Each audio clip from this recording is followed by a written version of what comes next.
ಒನಕೆ ಇದೊಂದು ಐತಿಹಾಸಿಕವಾದ್ದು. ಒನಕೆ ಓಬವ್ವ ಚಿತ್ರದುರ್ಗದಲ್ಲಿ ಶತ್ರುಗಳನ್ನು, ಒಬ್ಬೊಬ್ಬರು ಸಂಧಿಯಲ್ಲಿ ಬರ್ತಿದ್ದಂಥ ಶತ್ರುಗಳನ್ನು ಒಡೆದು ಆ ಕಾಲದಲ್ಲಿ ಅದಕ್ಕೆ ಒನಕೆ ಓಬವ್ವ ಅಂತೇಳಿ ಹೆಸರು. ಅದಾದ ಮೇಲೆ ಈ ಒನಕೆ ಸಾಮಾನ್ಯ ಜನರ ಸಂಗಾತಿ, ಸ್ನೇಹಿತ, ಆದರ್ಶ. ಈ ಒನಕೆ ಒಂದು ಕಾಲದಲ್ಲಿ ಇದು ಹಳ್ಳಿಗಾಡಿನ ಜನರ ಸಂಪತ್ತಿದು. ಪ್ರತಿದಿನ ಮೆಣಸಿನಕಾಯಿ ಕುಟ್ಟಕ್ಕೆ ಒನಕೆ, ಭತ್ತಕ್ಕೆ ಹುಟ್ಟಕ್ಕೆ ಒನಕೆ, ಅವರೇ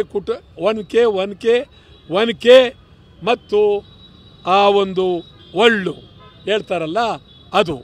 ಇವು ಅದ್ಭುತವಾದ್ದು. ನಾವಿವತ್ತು ಒನಕೆ ಇದು ನಿಮಗೆ ಎಚ್ಚರಿಕೆ ಕೊಡೋದಕ್ಕೆ, ಬಡವರ ಪರವಾಗಿ ಒನಕೆ ಇದು ಅನ್ಯಾಯ ನೀವು ಮಾಡ್ತಾಯಿದ್ದೀರಿ, ನಿಮ್ಮ ವಿರುದ್ಧ ಒನಕೆಯನ್ನು ನಾವು ತೋರಿಸ್ತಾ ಇದ್ದೀವಿ. ಈ ಒನಕೆ ಮುಂದಿನ ದಿನಗಳಲ್ಲಿ ನಿಮ್ಮ ವಿರುದ್ಧ ಹೋರಾಟ ಮಾಡೋದಕ್ಕೆ ಒಂದು ಶಕ್ತಿ ಆಗುತ್ತೆ ಅಂತ ಎಚ್ಚರಿಕೆಯನ್ನು ಕೊಡ್ತೇನೆ. ಸರ್ಕಾರ ಏನು ಕ್ರಮ ತಗೋಬೇಕು ಮೈಕ್ರೋ ಫೈನಾನ್ಸ್ಗಳ ವಿರುದ್ಧ? ಸರ್ಕಾರ ಈಗ ತಮಗೆ ಹೇಳೋದಾದರೆ ನಿಧಾನ ಮಾಡ್ತಾ ಇದ್ದಾರೆ. ಈಗಾಗಲೇ ಸರ್ಕಾರದವರು ಭಾಳ ಈ ಒಂದು ಮೀಟರ್ ಬಡ್ಡಿಯವರಿಗೆ, ಯಾರ್ಯಾರು ಈ ರೀತಿ ದೌರ್ಜನ್ಯ ಮಾಡ್ತಾ ಇದ್ದಾರೆ ಇವರು ತಕ್ಷಣ ಸಾಮಾನ್ಯ ಜನರ ಮೇಲೆ ತೊಂದರೆ ಕೊಟ್ಟರೆ ಕೂಡಲೇ ಅವರನ್ನು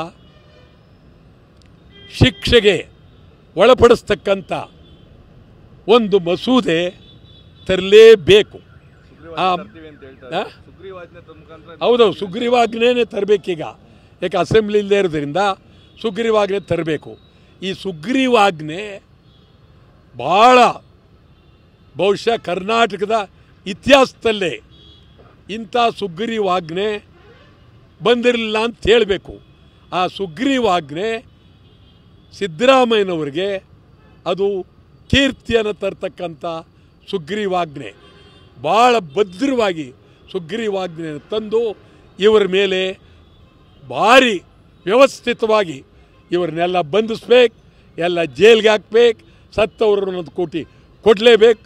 ಸುಗ್ರೀವಾಜ್ಞೆ ಬೇಗ ಮಸೂದೆಯನ್ನು ತರಬೇಕು ಅಂತೇಳಿ ಒತ್ತಾಯ ಮಾಡ್ತಾರೆ.